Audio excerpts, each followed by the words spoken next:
Hi folks, welcome to this edition of the Handy Randy Show. With me, my guest host, Don Studebaker Morgan. Studebaker Morgan. Although in the past, they could have called you Don Chrysler Morgan. Yes. Or Don Oldsmobile Morgan. Well, in the classic world, I was in the Mopars heavy at one time.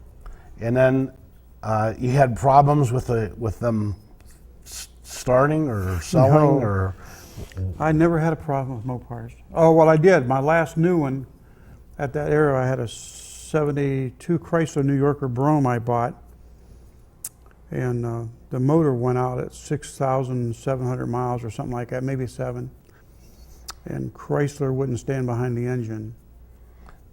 They fixed it, per se fixed it, and it used like 2 quarts of oil a week, 5 miles a gallon of gas. 70s weren't a wonderful time for No. American car production for a number of reasons, and that window allowed the competition from Japan primarily at that time, also Germany and Europe, to enter into the American automobile market. And it's never been the same since. No, it hasn't. They opened a big door and allowed them in, and it's where they're at. So anyway. They're working their way back, American cars. Yeah. They're working their way back. Yeah, actually, when everything else is said and done now, there's some good cars out there, but they were a pretty sad mess. However, I think I got a good one. My '73 Lincoln.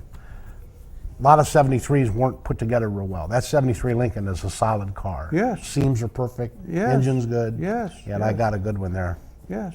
460 engine. And you had a good guy to paint it for you, Jerry. Yeah, Jerry Dinkelman. Jerry did did an excellent job. I think he did a magnificent job on that car. I get a lot of and I compliments. take my hat on it. off to Jerry. I get a lot of compliments on that car. Yes. I love that car. Beautiful 'cause car. Anyway, that's not what we're here to talk about my car. It's not? We could talk for a whole hour if It's you your want. show. I know. Well, It's your true. show. We can talk about whatever you want to talk about. Actually, I want to talk. So when are you not talking about I wanna- pinup girls? Oh, speaking of Lincolns, okay. Yeah. I was at a car show recently, and I was told that the Gilmore Museum in Kalamazoo, Michigan, outside of Kalamazoo, Hickory, Michigan, actually, is opening this year a Lincoln exhibit, Lincoln Barn. They've got a whole bunch of big barns. Oh. I have video of the Gilmore Museum. Now, this is a little bit dated. This was pre-Pierce Arrow. Mm-hmm. And since this film, they've erected the Pierce Arrow barn and now the Lincoln barn. So all of these give us good reason to drive to Hickory, Michigan, because there's a lot of changes since this was filmed. But I think probably one of the best museums out of all the great museums all throughout, one of the best is the Gilmore Museum. If for no other reason, just the setting. It's on like 90 acres of ground. You have a huge barn. It was owned by a guy that had more money than you. Man, oh man, this guy had lots of money. And started this wonderful museum. Just think how much money you'd have if you didn't go through 7 wives. Not 7 wives. You're not finished in life yet. Well, that's true. I'm not finished yet, so you don't know. I would have had a lot of money, a lot of cars, a lot of houses. Yeah, yeah. Except for that. But anyway, why don't we,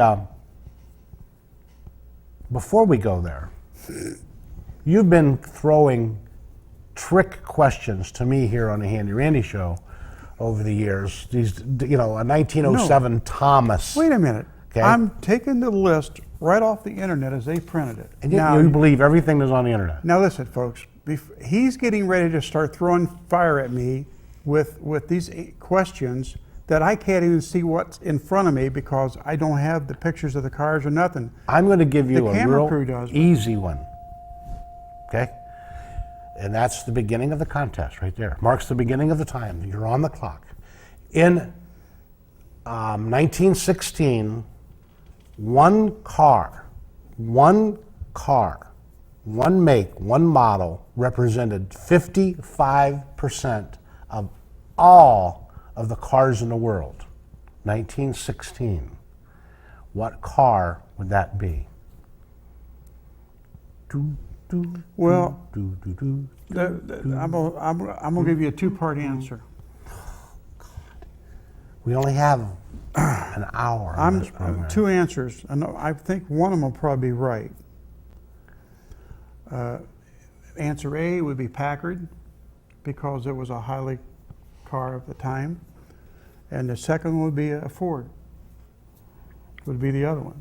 Can only pick one. I said one car, one make, one model. Wait a minute. A while ago we was into this Model. new era of school where you had two answers. I gave you a hint. You had one model. Model. You mean model brand? You want the model brand? One model. One car. Okay. Represented 55% of all the cars in the world in 1916. And you had it right. Well, I'm gonna say Half Packard. right. You're wrong. It was the Model T. Now think about it. The Model T. I even said one model, trying to lead you down that path. Move on. The 1916 Model T represented 55% of all the cars in the world. The most respected car back in that era was probably Packard or Duesenberg. I or one of didn't those say the most respected car in the world. Okay. No. Well, maybe I should have Did I stuck with say Ford. the most Maybe I beautiful should have stuck car with in the Ford. world? Okay. No. Did I say which car got the best gas mileage? No. Did Anybody- I say which car had the largest four-cylinder engine? Anybody No. got Oh, by the way, a little bit more about A the large Model T. Band-Aid. A little bit more about the Model T before we go into the Gilmore Museum. Okay. The very beginning of Model Ts, they used a Dodge engine. Used a Dodge engine. In a Model the T? very first early Model Ts. Really? Used a Dodge engine. Didn't know that. The Dodge brothers were around. See? When we come back, I have another question for you. Give you a chance to redeem yourself because you really bombed out there. We'll be back. Gilmore right now.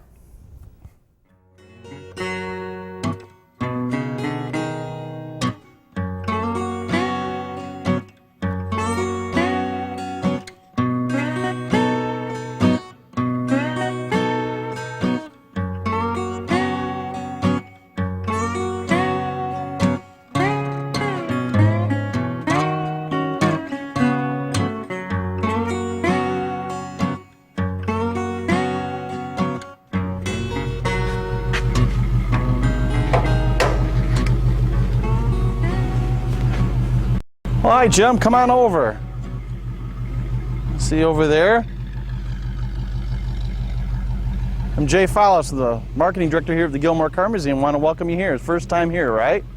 Well, we have to fill up with gas real quick, but we'll give you a quick little ride around. You can kind of give an overview of what the museum's all about. If you've never been here before, we're on 90 acres. It's a little different than what you're probably anticipating. A lot of people expect to see 120 cars or so in one big building, one barn. We have 9 historic barns out here, and of course our gas station. And of course our gas station has clean restrooms, so as we're driving around, if you need them, you just let me know, okay? Let's get this filled up and on the road. All right, Jim, well, you've seen our gas station here. What we're going to do is I'm going to give you a little ride around. You can kind of get an idea of our grounds out here and get a sense of what the Gilmore Car Museum is all about. Like I said, we're on 90 acres, and all the barns out here have a historical significance for the most part. This barn here that you're looking at on the left-hand side is the Pierce Arrow Society's museum. The foundation set up a museum here, and actually they're going to be breaking ground here shortly. That's their museum. This big barn over here actually houses a large Hudson exhibit, the Eldon Hodseller collection. We've borrowed about 22 of his cars. They're in there, as well as cars built here in Kalamazoo, early gas, steam, and electric cars. These 3 barns that you see down here were originally just used as storage and utility buildings, and because we now have 230 cars or so in the combined collections, instead of putting those cars just in storage, we display them. So these barns out here now are all displays. The 2 older barns are original to the property along with the house that's up there. Those have cars from the brass era. And the large building here, as I drive off the road, the large buildings up here have cars, more your muscle cars, Corvettes, the DeLoreans in there. That's the type of stuff that we've got down here on display. The museum actually started just as the hobby of one man. Donald Gilmore was chairman of Upjohn Corporation, and today that's part of Pfizer. But in 1963, he was chairman of Upjohn Corporation, and his wife purchased him a 1920 Pierce Arrow project car. And that's what really got him hooked into the antique cars, and he started restoring that car in the driveway. But we're going to park this here for a minute. We'll hop out and check out a couple of these different exhibit barns so you can see the different cars that are inside the barns. Then we'll come out and go for a little ride again. Well, this is our 1966 Nomobile set. Walt Disney was a friend of Donald Gilmore, and this is the back seat of a 1930 Rolls-Royce. And I've got a couple volunteers here to show us how large the back seat really is. Richard and Evelyn, and now Richard and Evelyn, where are you guys from, you said? Providence, Rhode Island. Providence, Rhode Island. First time to the car museum, right? Right. Okay. Well, why don't you hop up here. Now, we have people ask us all the time, how large is this movie set? And I used to tell them it was 3 times larger than life, and people would always question that. And I recently had a magazine question that. So I went through and I measured the doors, and I measured the seat. And parts of it are 2 times larger, parts of it are 3 times larger. The seat cushion is about 6 times larger than life. So now I've just gotten to the point where I say, hey, it's Walt Disney. You know, anything Disney made was not based on reality, so it's larger than life. The movie was The Nomobile. I don't know if you're familiar with that or not, but it was a classic Disney film. The detail in this model, this mock-up, is astounding. I mean, obviously your seats are quite well done, but if you look at all the little details, the hand straps up here, even the ashtrays up here have the little tin in them, the woodwork, and we'll show you the car in a minute here. You can get a good look at the back seat of the car. But today we do this with all digital, equipment. Back then they actually made this huge set. And what happened, it was Donald Gilmore knew Walt Disney, and when they're making the film, he asked him, could he purchase the 1930 Rolls-Royce that they're using? And Walt Disney said, well, certainly. And so Walt Disney said, I have a semi coming with the car and a couple pieces from the movie. And this is what showed up, this big back seat. Over here we have the 1930 Rolls-Royce, which is the same as the mock-up that's over here. I'll show you the back seat, and then you can compare with the back seat of what the car actually looks like. Well, you can really see the detail once you're inside here looking at the real car. You can really see the detail compared to what the Disney set designers did to make that set piece really look the part. I mean, the woodworking, the ashtrays, the handles, everything about it, they really have duplicated quite well. Well, the Rolls-Royce here is in the Rolls-Royce barn here at the Car Museum. And as you can see, all the cars in here are Rolls-Royces, except for this one. This one's a 1929 Bentley, of course, built by Rolls-Royce. 1929 Bentley Speedster. It's a racer. A very nice car. Of course, over here we also have a Springfield Rolls. Springfield is kind of unique because it was built in Springfield, Massachusetts, where everybody thinks of Rolls-Royce as only being built in England. And this one actually was built here in the United States. This one has a stainless steel up on the body portion. That's something that people think of when they think of DeLorean. Well, we have a few more Rolls-Royces in here to look at. Actually, we have a lot of ground to cover, so I just want to show you some of the highlights here.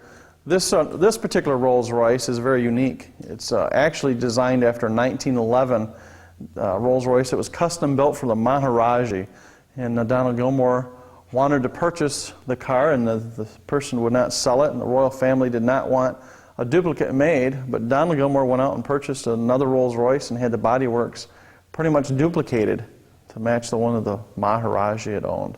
So this one's a duplicate of a 1911, one of a kind, and this one's just the duplicate of it. Actually, if you want, why don't we head on across and take a look at our gas station.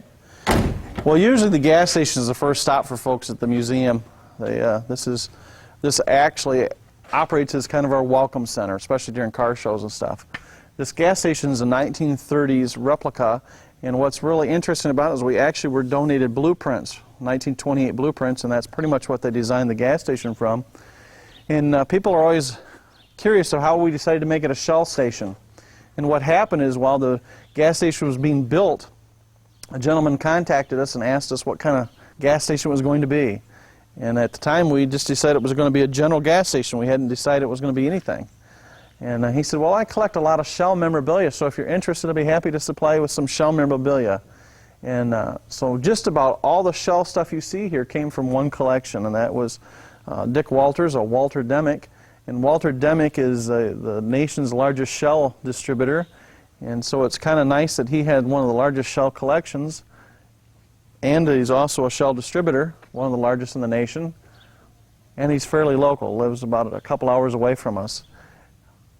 We even have our 1950 Ford pickup in there that's got painted in shell colors with the shell decals. And the interesting thing that people say when they come here to the museum is with a gas station, when you walk in, it smells like a gas station, because we've got the old tools and the oily rags and stuff in there. It definitely smells like a gas station. And that's one thing that you can't capture on video. When we walk around inside the barns, we're going to notice that you smell the old wood and it smells like an old barn. Not necessarily the hay and the straw and the animals, but you'll smell the wood, and you can just tell it's an old barn, not something new. Okay, well, I'll be right up, okay? Thanks. Well, we even have authentic cash register and things in here, and you kind of will notice that we had to raise our price of gas. We're now up to 19.5 cents. So, sorry about that. This, we'll start with the 1899, and this is the one that I always tell people you have to use two hands on. Because if you just use one hand, you're going to hit the goat that's in the road. The bad thing is you just let your hand off the tiller or the steering wheel when you grab this one. Then we go to 1910. Nice and loud, you can do that with one hand.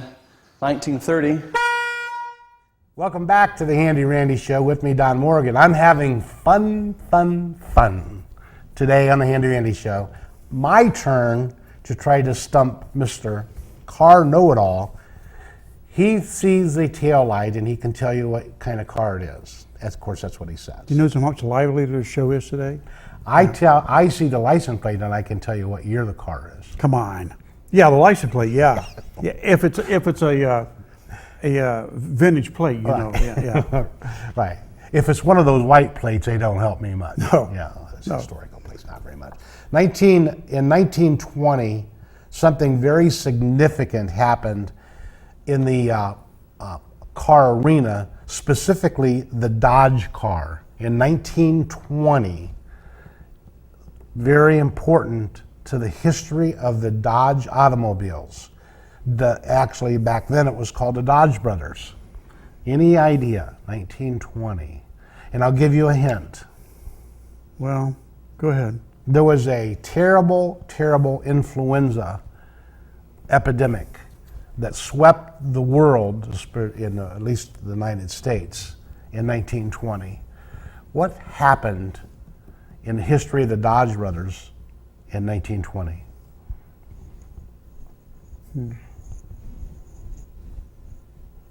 Well, Dodge didn't die, that's for sure. The Dodge car did not die. No, But Horace and John Dodge, the Dodge brothers, both passed away right. within 1 year of each other. Right.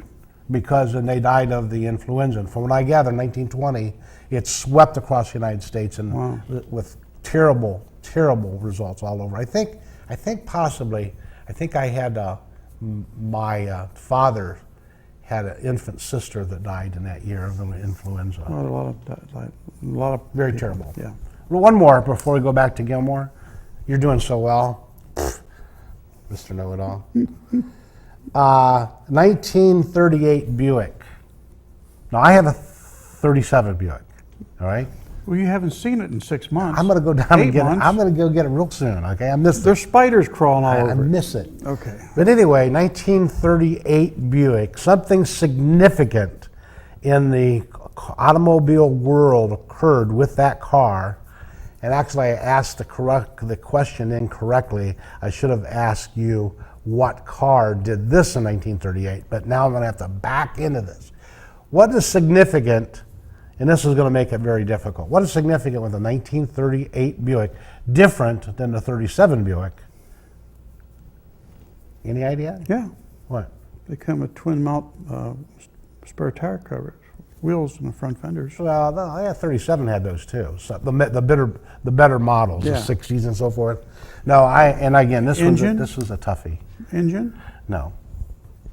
Front suspension. 1938 Buick was the first vehicle in the United States, American car, the first cars I know had Seatbelts? turn signals. Turn signals. In Turn 38, signals. wow. See, my 37 doesn't have turn signals. Yeah. But there is one significant thing about my 37 Buick that even your cars don't have. And that is my 37 Buick comes with an accessory that's available with mine. It's called a pinup girl. My 37 is accessorized with pinup girls.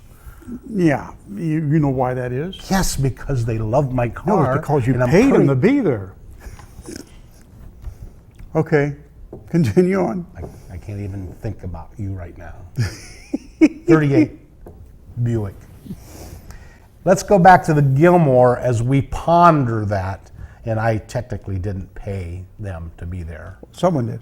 They just love me. Oh, yes, sure, yeah. Two beat up old men and them hot little things is going to roll over it. Come on. Well, here we are in the Pierce Arrow barn. Pierce Arrow Society has established their museum here at the Gilmore Car Museum. In fact, they're getting ready to build another building. Pierce Arrow has a really interesting history. During the Civil War, or after the Civil War, they started making bird cages, and then they started making ice boxes. And around the turn of the century, they got into making bicycles, which we have a 1905 bicycle here, boys' bicycle. They started making the motorcycles and cars, and they're probably best known today for their luxury cars. So we have the 1903 with tiller steering and a 1912 Pierce Arrow motorcycle, which is extremely rare. Next to that, the green one there, is a 1920 Pierce Arrow, and that's actually the Pierce Arrow that started the Gilmore car collection. That's the one that was given to Donald Gilmore as a gift, and they restored it out in their driveway. So this is the first car in the collection, how the collection actually got started. Now, like I said, the Pierce Arrow is very well known for its luxury cars. One of the trademarks that people will recognize is the headlight that flares into the fender. It's a popular trademark of their car.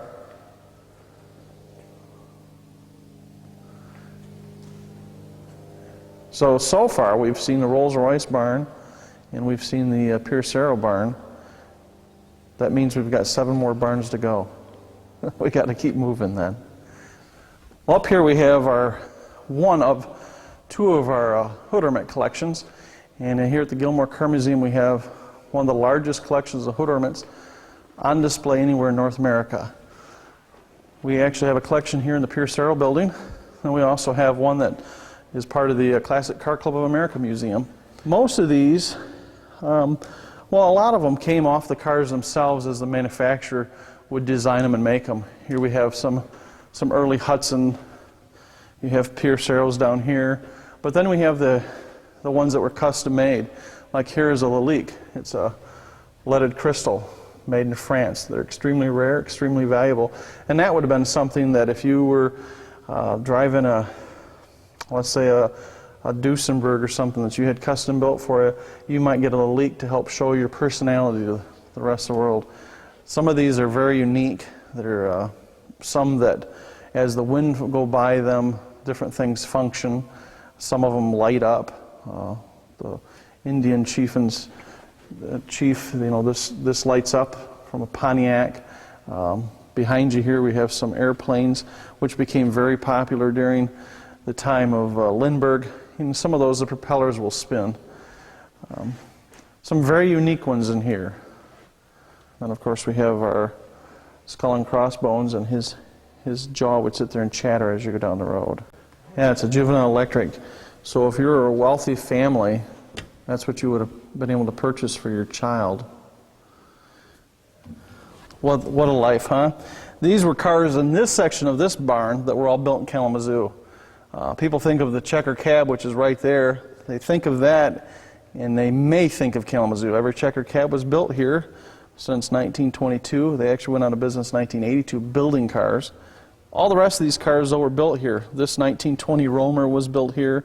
Now, the Romer here actually competed with Rolls-Royce. It was, I guess, the economical Rolls-Royce. One thing you'll notice about these early ones is they either had to slide through from the other side or they had to lose some weight.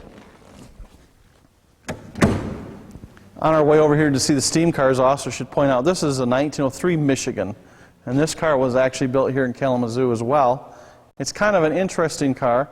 Obviously all these early cars got their start from either buggies or bicycle manufacturers, but this one had some very interesting people that were involved. Dr. Upjohn, who started Upjohn Corporation, which is now part of Pfizer, invested money into the Michigan, and he actually was the treasurer of the Michigan. Also had the Fuller brothers, who had Fuller Transmission, eventually became part of Eaton Corporation, were involved with this car, as well as the Blood brothers. And the Blood brothers built the Cornelian, which raced in the Indy 500 and actually ended up going to Allegan, which is another little community close to us, and had Blood brothers for years, which eventually was bought out by Rockwell International. So it's kind of an interesting history. 1903, 100-year-old car built here in Kalamazoo. We'll take a walk over here and look at some of these early gas, steam, electric cars. Here we have our 1903 Oldsmobile, curved dash Olds, 100 years old. Actually is the car that really got everybody driving. While Ford is credited, I guess, with the assembly line, this is the car that actually got into mass production. Now when we talk about gas, steam, electric, and these alternatives, you don't imagine that 100 years ago that we were talking about them. In fact, this one that we have in front of us here is the WMU, Western Michigan University's solar race car, and they just came in 5th with their newer model. This is their 1995 model. So this kind of brings this 100 years around so that you realize that we were talking about all these alternative fuels 100 years ago. This here is 1912 Cadillac. What's really unique about it is it has electric lights, and it's the first with electric crank or electric start versus a crank start. This here is actually the oldest automobile that we have in our collection. It's an 1899 Locomobile. And the Locomobile in this vintage was steam. And this is a little steam car. And this is what you think of when you think of the horseless carriage. This car is built very much like a little buggy. It even has the leather front here and the place to rest your reins when you're done with your ride. Now this car is quite interesting because it came to Kalamazoo as the very first new car. It was shipped on a train in a crate, and when it got here to Kalamazoo, the local newspaper had articles about how all the young men and the storekeepers and the ladies from the town all had to come check out this new fad, this horseless carriage. And they unpacked it, and the gentleman that purchased the car actually towed the car home with his horse, drove it just like a buggy. Now this is being as a steam car, it's not something you're going to hop in and start right up and drive off. You have to wait for that steam to heat up. And the gentleman that bought the car actually was kind of afraid of it. Maybe somewhat embarrassed. He took it home and put it in his barn, and he would not drive it anywhere. He would start it up. Once it got up to temperature, he'd pull it forward, and then he'd back it up, pull it forward and back it up, and he did that in his barn several times, but he was afraid to take it out. He was afraid that he was either going to scare the horses or he'd kill himself or slam into somebody else. And he had told a few people that he'd love to see somebody else drive one, and if he could see somebody else driving one of these horseless carriages and he could get the sense that it was safe, maybe he'd keep it, otherwise he wanted to get rid of it. Kind of thought it was a passing fad. Well, Dr. Upjohn, who started Upjohn Corporation, actually heard about it, so they go out to this gentleman's house in downtown Kalamazoo and asked to see the horseless carriage. And Dr. Upjohn had him heated up, and the gentleman told him the story about how he was afraid to drive it. Well, Dr. Upjohn asked him if he could drive it and hopped in and drove the car around the yard, had so much fun with the car that he actually purchased the car from the gentleman right there. So this is the very first new car and first used car that ever came to Kalamazoo. 1899 Locomobile. This is our 1903 Columbia Electric. And so over 100 years ago we were talking about alternative fuels. Actually it was a competition to see who could actually come out with the most pleasing vehicle for the masses. And apparently gas won out. While steam was very economical and efficient, steam didn't win. It was a gasoline. So here's a 1903, built just like a buggy. You'd swear you're in a buggy. It even has the leather top and the leather fenders with tiller steering. Now tiller steering is very similar to what we think of as a lot of lawnmowers today with tiller steering. And one disadvantage you have with this is if you have a little bit of a belly, You might have a hard time turning this tiller. You actually have to pick it up and around yourself. Now this one here is a Roche and Long. This is 1914, and the driver sits up front. Passengers get to ride in the back. This car, it reminds me of an early telephone booth. It's a big car with a lot of glass in the front. And of course it's electric.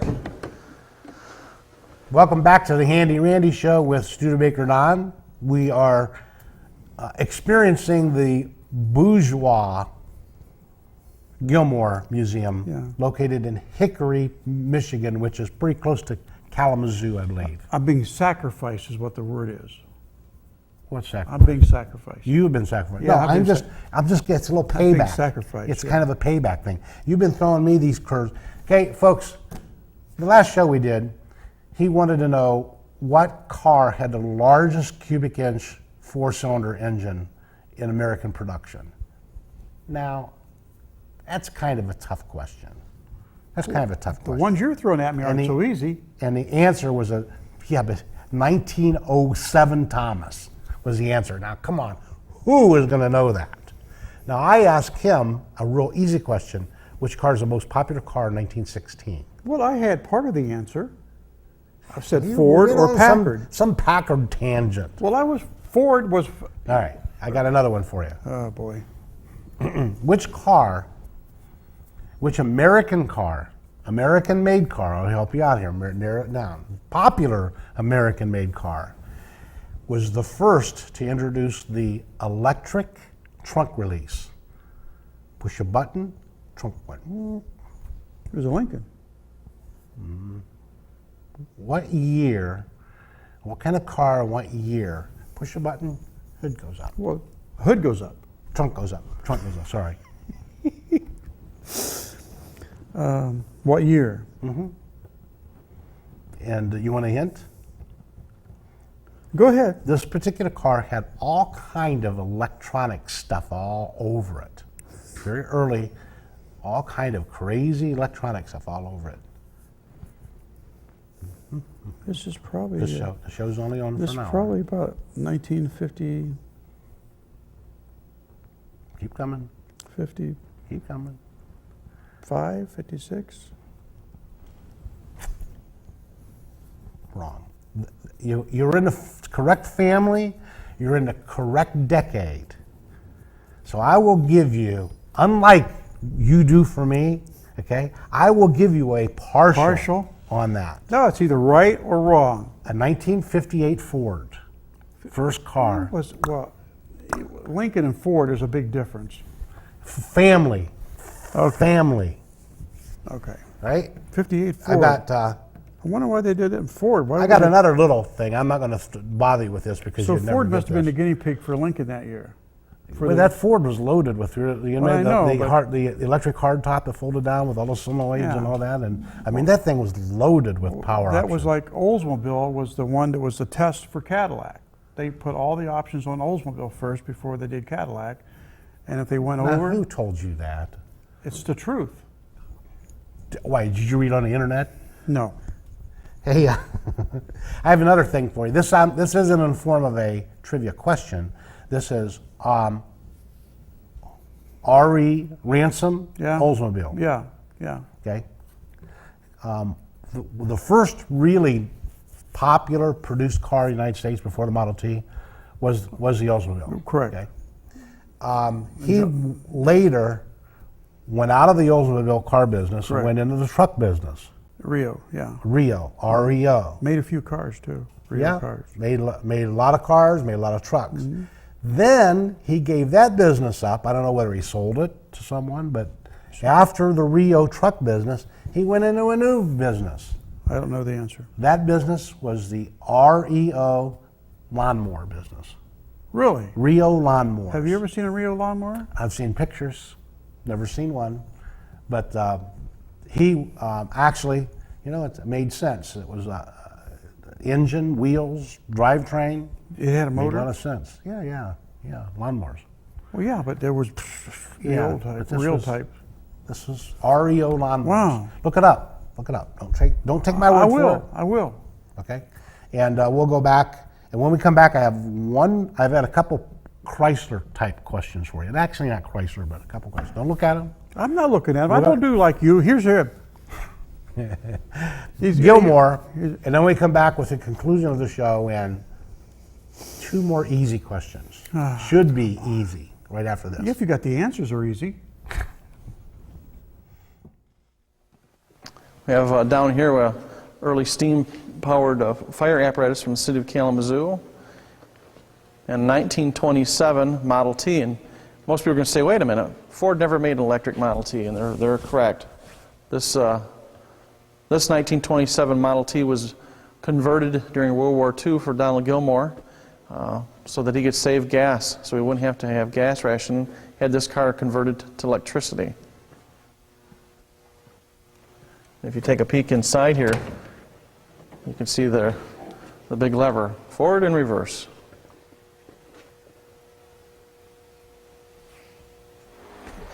Well, down here we have the Hudson collection.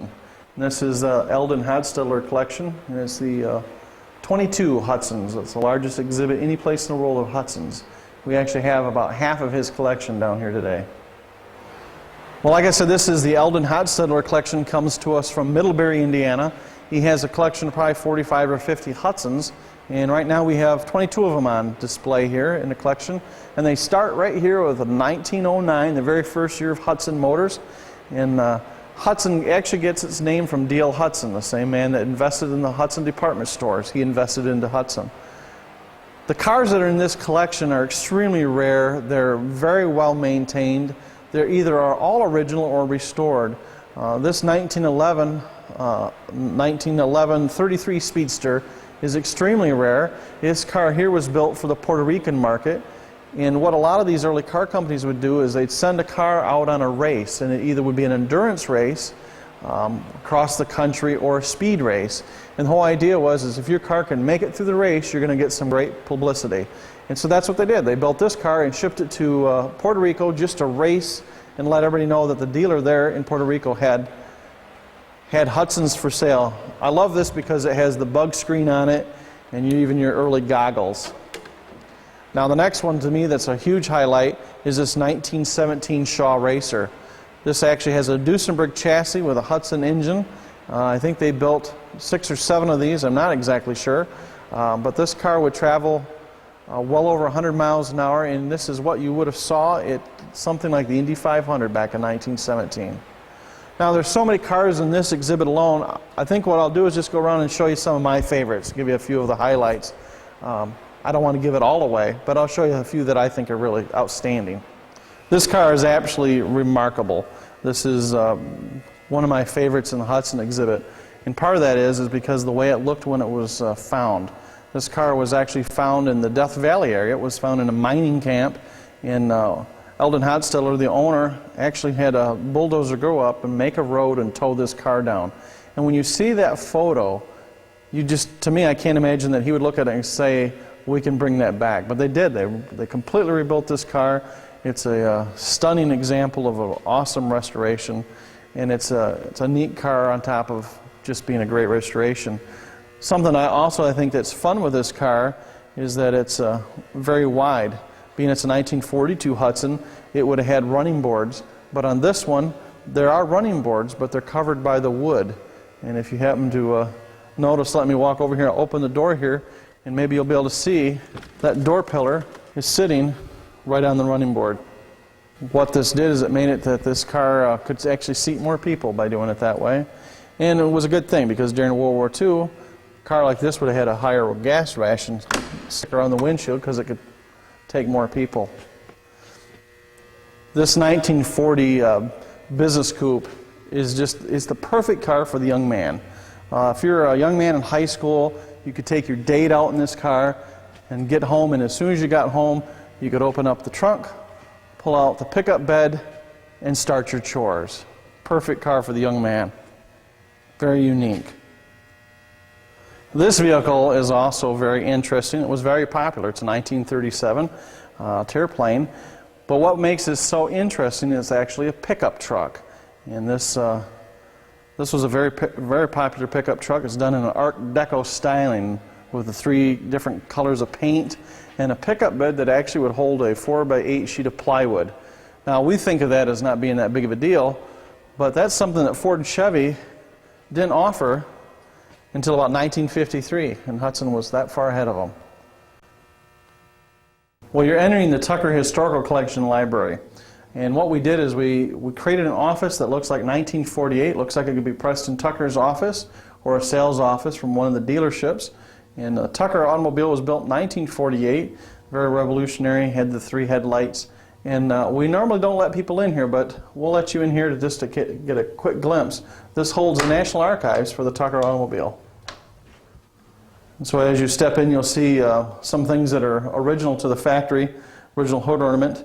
The little tiny wheel cover here was actually made by Phil Egan, who was a designer for the company, and they made it for a clay model, which is very similar to the one that we have here. That's actually a model that was made by the Franklin Mint when they were designing their model. But this hubcap would have been a hubcap on a wheel for their model. And Phil Egan asked me a couple years back, I've been using this as a paperweight for 50 years. Is it something you could use? So we said definitely. We brought that along. Over here in the corner you see a wood die model, and that's actually original from the factory. Tile floors from the factory. The factory today is where they make Tootsie Rolls, and it's also part of it is Ford City Mall. It was in Chicago on Cicero Avenue and was the largest factory of its day. 475 acres for one factory. Now the Tucker, like I said, it was very revolutionary. They had about 2,200 dealers across the United States, and due to lack of funds and a big investigation by the Securities and Exchange Commission, the company folded after building only 51 cars.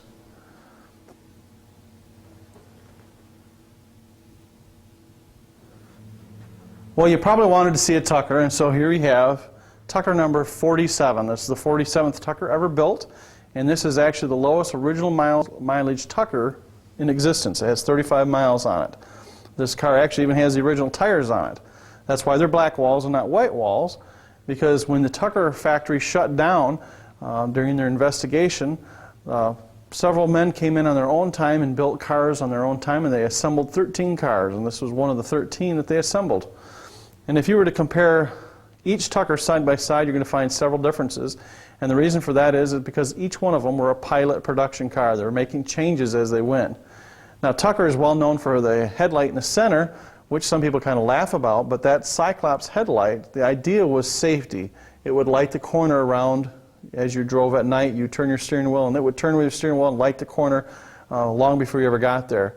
Today, that's something that Lexus and a few other cars are offering. The other thing that the Tucker is very well known for is it has the first safety pop-out windshield, has the first padded dash and side panels all the way around. Tucker had the patent for the collapsible steering column. He had the roof with no drip edge that's visible. It's cut up into the roof line. It's something that Cadillac came out in the mid-50s and thought it was a big deal. This car also has the engine in the rear. It's a helicopter engine mounted in the rear. It's a Franklin engine, and so up here is all trunk space up in the front. This car easily would travel 120 miles an hour back in 1948. Well, the Tucker is designed with that safety chamber, and the idea was that there was all that open space, and in a crash that would protect you from anything. You know, you don't have steel to slam into, or even the door handles. You know, that's how you get in and out of the car. Everything was very smooth, very safety conscious. That's what Preston Tucker's idea was with the car.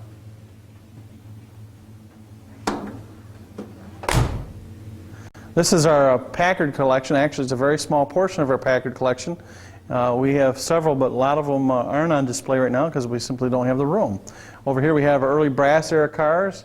Over here we have the cars that you think of the gangster areas in 1930. 1948 I think is interesting, the body style on it. Packard actually has quite an interesting history itself. Packard actually was a family-owned hardware and lumber company that supplied lumber and timbers for the railroad industry, and a lot of the railroad ties in the early railroads were Packard railroad ties. And later, the two Packard brothers started making light bulbs, And Packard out of Ohio, one of the brothers actually went and bought a Winton car and had a lot of problems with it, kept taking that car back to the factory and telling the factory, gee, if you would do this or if you'd fix that, it would be a better car, it would run better, you'd have less problems. And at one point, the owner of Winton told one of the Packard brothers, if you think you can do a better job, make your own car. And in 1899, they built their very first Packard. So that's how we have Packards. From light bulbs and railroad ties to a luxury car that spanned clear up into the 50s when it merged with Studebaker. Hey, we're coming to the conclusion of this Handy Randy show. We've been enjoying the Gilmore Museum. Nice museum. And of all the museums that I've shown on the show, and I've shown a lot of them, whether it be the Auburn or Studebaker Museum, this is one of my favorites as far as the variety. You haven't went to Ford Museum yet either, have you? I've shown it on my show. Yeah. Okay. Well, we'll do those. We keep talking about doing this stuff, and we never do. We're so busy. But anyway, now, before we go out, though, I have another question for you. Oh, now, good. Ladies and gentlemen, I offered, because it's just the type of guy I am, I offered to give him the answers to these last two questions to make him, because again, he's respected in the automobile field in our area. People look up to Don Morgan in the automobile field in our business because he is a scholar when it comes to automobiles so I've kind of the previous questions I've asked him have kind of pounded him down a bit. So now he might not be quite as respected as he was before the beginning of this Handy Randy show. So I thought, you know what, I'm going to go ahead and sneak in the answers so that at the end of the show he can redeem himself. He can look like, oh, yeah, this is a Don Morgan that we all respected. I'm going out as a man. And he said, no, I don't want the answers because I would use it against him. Me? Yeah, you. Yeah. What year was the standard seat belt introduced? Standard front seat belt introduced in the American, don't look at the answers. I'm not looking at the answers. In the American automobile, what year were the seat belts introduced? Only in one particular model or all cars? Across the board, Across the American standard production introduced. Okay. What year? 1960.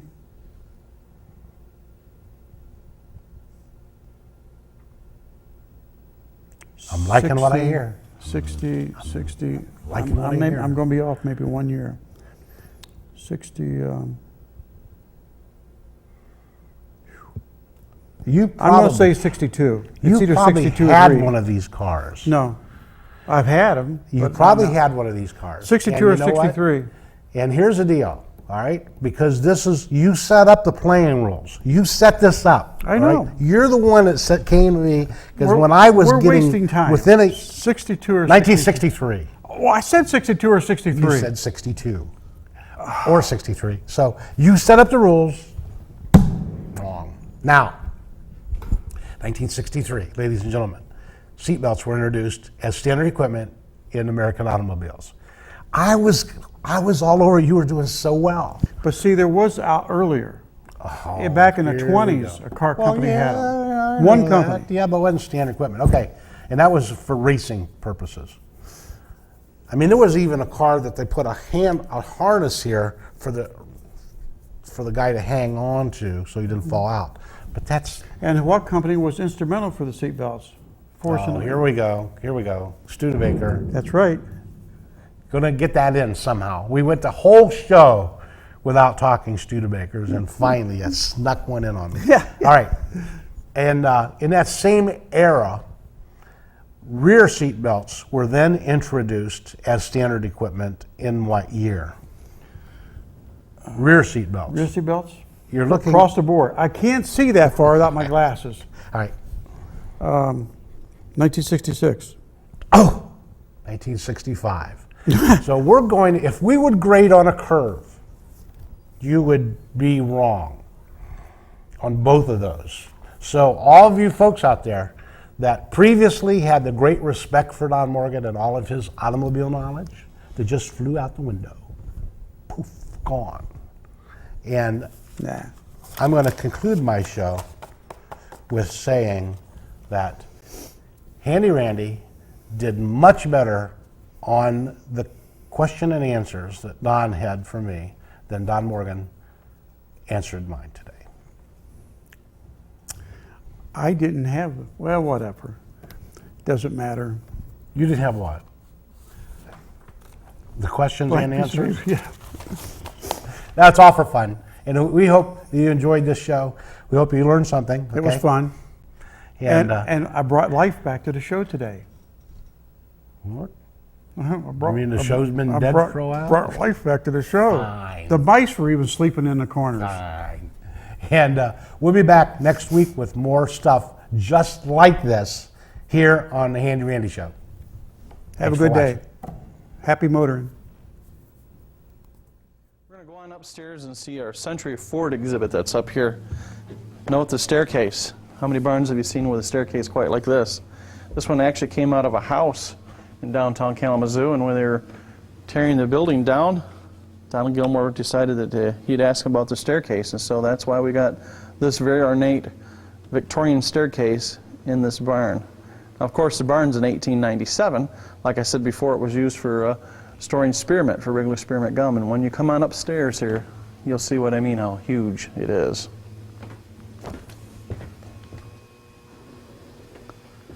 And as you can see, it's quite large in here, so you could have had a lot of spearmint up in this barn. This barn is where we have the Century Ford exhibit hosted.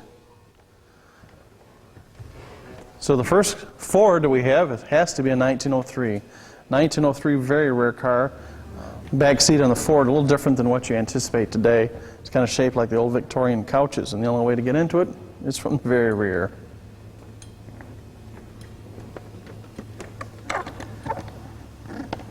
Well, this is our 1911 Model T Racer. And as you can see, it has a seat here and a safety strap that you could hold on to. This, I assume, would be for your navigator and your pit crew. That's 1911. A lot of the early car manufacturers, to get publicity, wanted their cars in races to show how well they maintained and how far they could go endurance-wise. Here's the Model T, 1921. Model T is the car that got into mass production, and one of the things that Henry Ford did once he got into mass production is he offered his cars in any color you wanted, as long as it was black. Well, of course, that sped it up. He could make all his cars down the line the same exact color.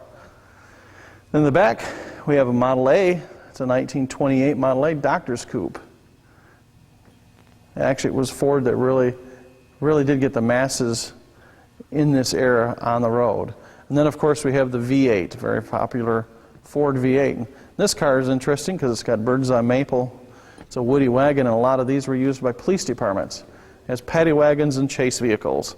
In fact, early promotional pieces for Ford from this time period talked about using them as police vehicles, and they used testimonials from police officers and chief of police from all over the place. And they said the only problem they had is when they had to chase another Ford V8. Well, our Ford exhibit enters into the 50s here. In the very back corner we have a 51 Ford. Here we have a 55 Crown Victoria. And of course the T-Bird. Everybody's very familiar with the T-Bird, which had actually a retractable top that you took off. It was a hard top to make this into a convertible. Extremely popular car today. In fact, the new Thunderbird has tried to adopt the same styling. And this car over here is very interesting, 59 Ford Galaxy. It's retractable. This car actually came standard this way. It's a convertible. And this metal top drops down into what would typically be the trunk in another vehicle. And then it would close down, and it would look like a four-door convertible. People would be wondering where the top was at. It would drop down in there. From what I understand, there was like 300 different relays that operated that top to make it work successfully. And of course, with anything mechanical, they don't always work successfully.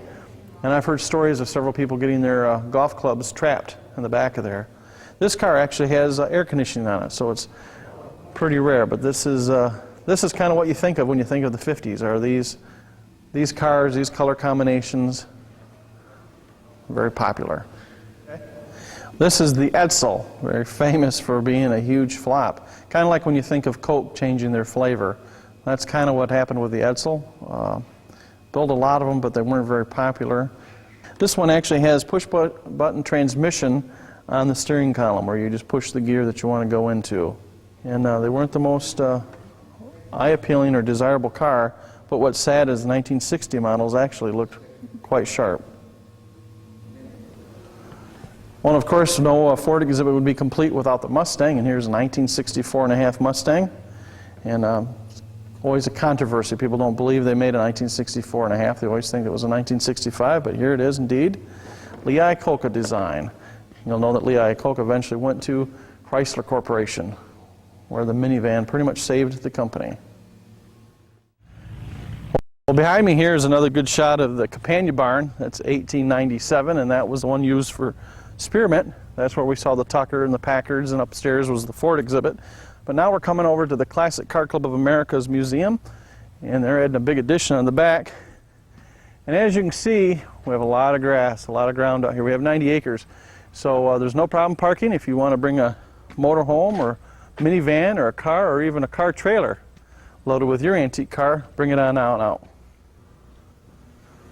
Well, inside the Classic Car Club of America museum here, the very first thing you're going to walk up to is this drafting board.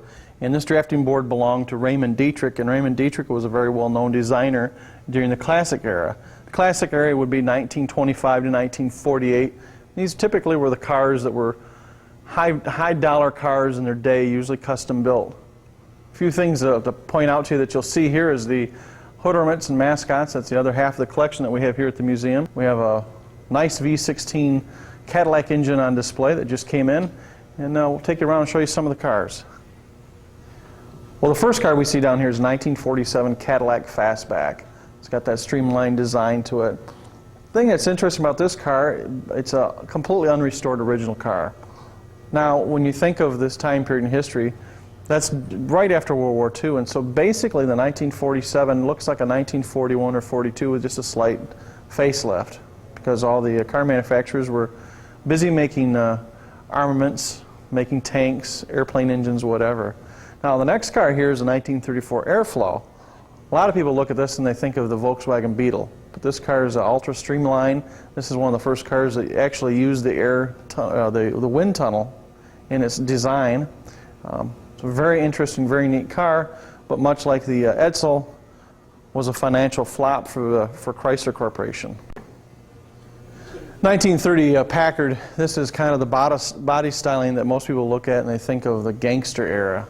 You know, Road to Perdition, they think of 1930 Packard. Back here we have 1938. It actually carries the LeBaron, or actually the Dietrich name on it, even though Raymond Dietrich no longer worked for Murphy Body Company when they put that out. Well, this car here is probably the crown jewel of the Gilmore Car Museum collection. It's our 1929 Duesenberg J. It's a dual cowl Phaeton, and this is number 111. This car was actually built for the New York Auto Show 1929. And after the New York Auto Show, it was moved to LA for the Los Angeles Auto Show. And this particular vehicle was used in the Hollywood, LA area as a demonstrator. So most of the Hollywood stars that ended up buying Duesenbergs, this was the car that they got their sample ride in, and this is the sample that they actually saw to make up their mind. Now this car, 1929, is the same year of the stock market crash, but this car here cost, when it was new, about $9,000 for the chassis, which would have been the engine, running board, front grille, and another $9,000 to $10,000 just for body work, for the custom body work. Now this one's a LeBaron, so that means the custom body work was done by LeBaron. So in 1929, this car cost nearly $20,000. The same time that a Model A would cost you $450 to $500.